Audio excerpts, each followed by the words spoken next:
Chapter 1 தெரியாத அழைப்பு. மாலை நேரத்தில் நகரத்தின் அவசரத்தில் நடந்து கொண்டிருக்கும் அரவின் கையில் ஒரு பழைய சினிமா டிக்கெட் பறந்து வந்து விழுகிறது. பழைய காகிதம், மங்கலானமே, பின்புறத்தில் ஒரு வரைபடம் மாதிரி சில கோடுகள்.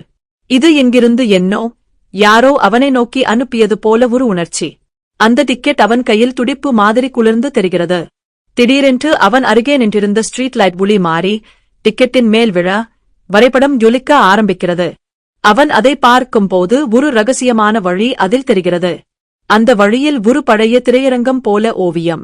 அரவின் அந்த டிக்கெட்டை பிடித்து நின்றபடி, இந்த சின்ன சீட்டை எனக்கு ஏன் என்று கசப்பான குரலில் பேசும்போது அவன் பின்னால் யாரோ பார்த்து கொண்டிருப்பது போல ஒரு நிழல் அசைகிறது.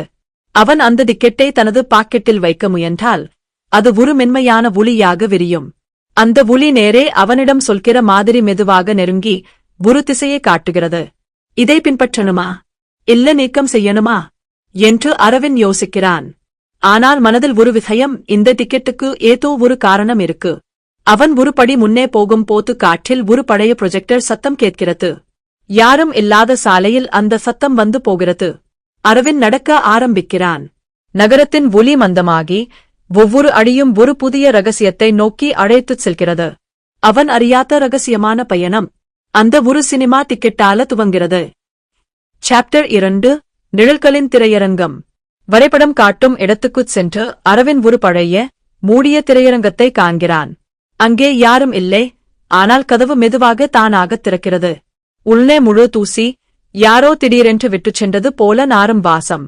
ஆனால் நடுவில் மட்டும் ஒரு சிங்கிள் சீட் மட்டும் சுத்தமாக இருக்கிறது. அதன் மேல் அதே மாதிரி ஒரு சினிமா டிக்கெட். அரவன் அதன் அருகே சென்றால் ப்ரொஜெக்டர் தானாக ஒளிர்கிறது. திரையில் அவன் வாழ்க்கையிலிருந்து தெரியாத காட்சிகள் ஓட ஆரம்பிக்கிறது. குழந்தை காலம், இழந்த கனவுகள், தவறிப்போன முடிவுகள், பிறரை காப்பாற்றிய பொழுதுகள். ஆனா இதில் அவன் ஒருபோதும் அனுபவிக்காத காட்சிகளும் இரு.